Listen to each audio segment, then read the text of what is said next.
Ian, we're coming into Saturday's game against Kilmarnock on the back of a victory over East Fife on Tuesday. That must have been pleasing for you for the team to show the type of grit and mentality that's been maybe lacking, or certainly the accusation has been lacking in the last couple of weeks. Yeah, and whether it took extra time or not, it was a difficult tie. East Fife, credit to them, they made it difficult. We also made it difficult for ourselves.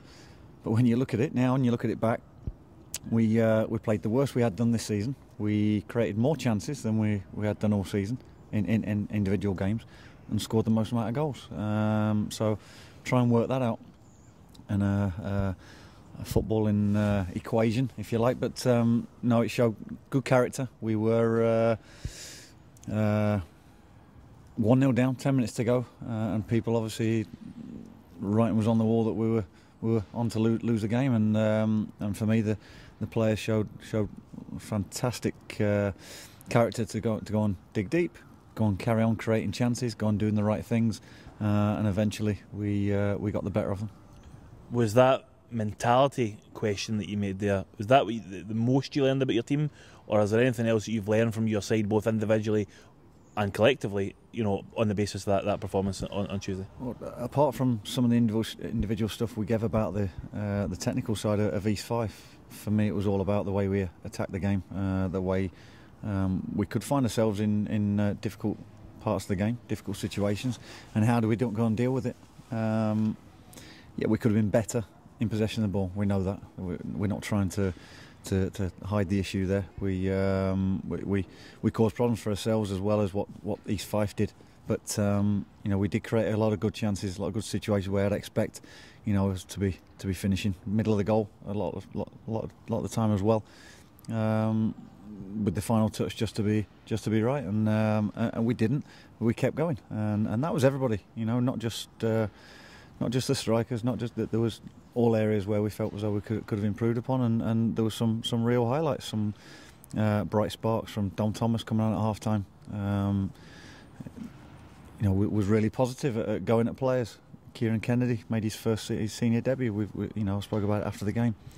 I thought Jack Leake kept plugging away in the midfield, even though some things weren't working out. And Scotty McDonald, after his what he would see as a sitter, didn't affect him, and went and scored and created another as well. So. How mentally tough a game was that on you and the players? Because when you are down, obviously the fans are not happy, you're right in the middle of it, you can hear it, the players can hear it. How tough was it? And then how pleased, obviously I know you've mentioned it in a previous answer, but how then pleased and relieved are you that that didn't affect you, or didn't let it long term affect you, and you go back and win the game? Because it was a tight park, because it was a smaller ground, and we took, the majority of the fans that were there, I think were our fans, and once we gave them something to shout about, they gave the team some backing. But when there was frustrations, you can hear all those frustrations, and it's difficult to go and work under those conditions. But I say it all the time: players who want to go and play at a higher level have got to be able to go and deal with that. And that's times by 10 or 20 times if you want to go and play at a high level, and to deal with it, you have to have a strong mentality, strong character. I was pleased the boys came through it. I was pleased they kept plugging away. We know we can be better, but for me, we're in the next round of the cup. We live to fight another day in that competition, is what we set out to do, and we learnt a bit more about ourselves. Just whilst we can finish on the cup competitions themselves, it's worthwhile asking you, Morton away came out of the hat yesterday. A tough game, against a team who have started the season brightly in the Championship. What are you expecting from them, and how difficult a task do you think that'll be in 3 or 4 weeks' time? Yeah, well, having met Jim Duffy a few times, I know what he would expect of his team, and we go away from home again. We'd like to have drawn a home tie, but wasn't to be, and you have to go and deal with that. We'll look forward to it nearer the time, but we've got some tough league games before that, and make sure we're in the right frame of mind and the right form to go and deal with the Morton side. You quite rightly say are doing well this season. Started well. They'll be strong. They'll be expecting to go and beat us. And again, it's another one that we've got to go and get our head around. Back to league action. We talked about Kilmarnock coming here tomorrow. I suppose in many ways it's teams on similar sorts of form coming out in the game. If you think of, in different league form in terms of results, but a win in midweek in the cup for both sides will probably give them both equally a boost. So it's a fascinating encounter. Yeah, Gary will bring his team here, like you say, having the boost of a win, and it doesn't matter what opposition you come up against, you've still got to go and do well to go and win a game of football, and that's what they did. And they'll come here, wanting to make life difficult for us, and get back on a decent run of form themselves. Find some form to take into the break. For us, we're on home turf. We need to start on the front foot. We need to start bright. We need to move the ball how we know we can do.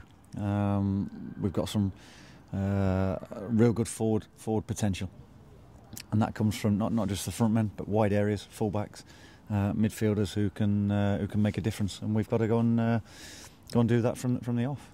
It's the fourth time you've played Kilmarnock at Fir Park since March, believe it or not.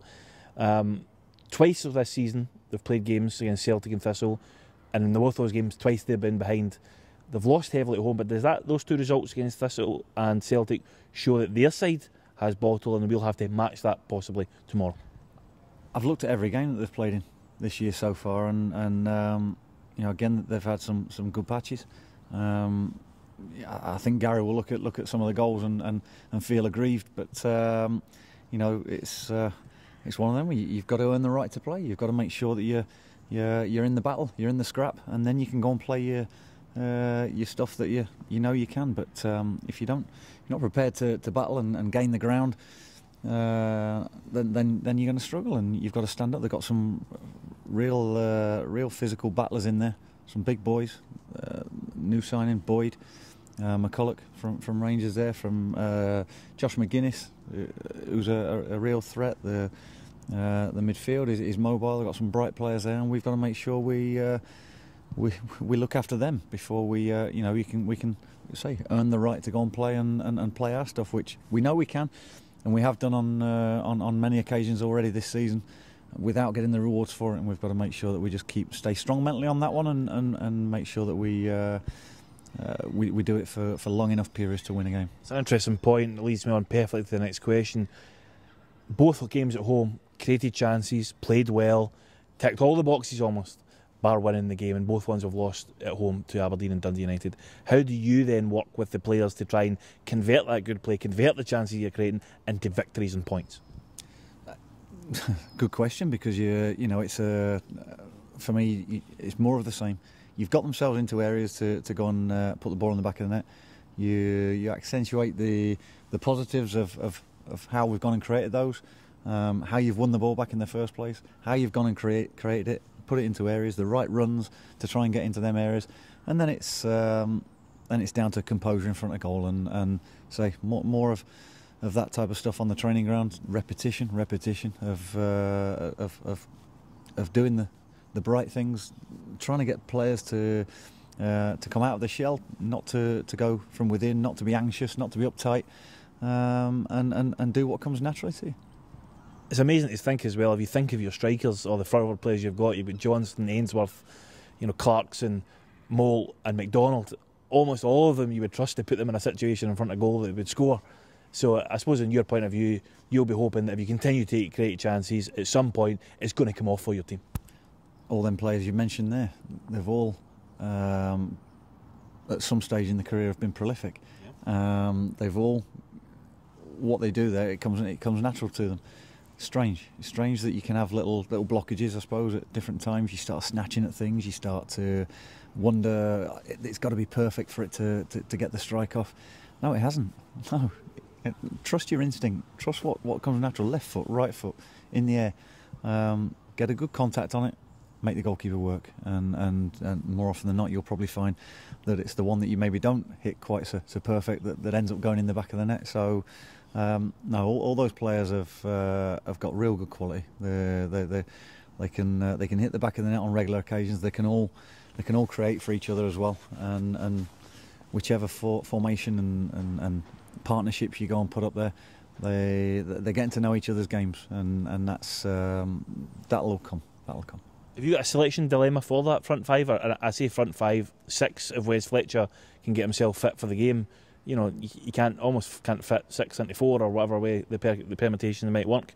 Does that give you an issue as a manager, or a good issue as a manager, to who plays where and when? I would much rather that issue than not having the decision to make, and that decisions are there and players know that they're playing. You know, all the players are aware that there's people behind them, whoever's playing at that time, and that they've got to keep the standards right. And you know, the strong ones come to the fore, the weaker ones will, as they say, and you know, to have that competition is something that you as a manager, you're craving for, and at different stages during the season, whether it's injuries, whether it's suspensions, or whether it's just loss of form, you've got someone there chomping at the bit to come in, and that's what's needed from each other. They're all pushing each other. There's no resentment of whoever's playing on the day. They're all backing each other, and that's what it's got to be successful. And at the other end of the pitch, you've bemoaned the way the team have lost goals too easily, and you said they need to be more stubborn. Is that you want, not just from the defence, but collectively as a unit, to make sure that we, as much as we try and take the chances that we're creating, as you mentioned, but also be more stubborn at the back? Be a defender first and foremost. If you're in defensive areas, don't be complicated with it. Be ruthless in what you go and do. Close down space. Go and attack things. Go and defend properly. Stay on your feet as long as possible. Defend your areas. Work as a team. You know, it's not just as an individual, as a defender. Again, you work in partnerships there, and again, it takes time to work out a little bit what you're good at, what you're not. The players that we've got there, apart from Kieran Kennedy and Joe Chalmers, more often than not, played with each other as well, and gone and been successful, kept clean sheets. So, you know, that comes naturally as well, and confidence can get hit at times when you probably have had majority of games, or you've got good periods of games, and all of a sudden it's in the back of your net from something unexpected, and you've got to stay concentrated. It's a 90-95 minute game where you know, you could have the whole game going your way, and you could lose it from a set piece, and that's the mental toughness you've got to get into players, as well as the physical side of it. We mentioned Wes Fletcher there, and just finally, the last question: what is the injury situation on him, on Stephen Pearson, or is there anyone else either unavailable or available ahead of this game? Because I know you'd rested one or two in midweek who were maybe carrying one or two little niggles. Yeah, Wes has been out on the training pitch briefly this week, but you know, he's moving a lot better. Whether Saturday will come in time or not, it's we'll just have to wait a little bit longer on that one. Stephen Pearson's coming on nicely. He's trying to push it. We're trying to hold him back a little bit. The usual Stephen Pearson. Stevie Hamill didn't play Tuesday night. We'll just have to assess where he is, but we ain't going to take any chances with that one. And Joe Chalmers did well, you know, as well. So you know, players that have come in, for those players that have got a chance to go state the claim, and as well as, you know, the possibility of maybe one or two bodies coming in before the window, which, you know, again would create great competition without bringing too many players in that there's too many. Thanks, Ian.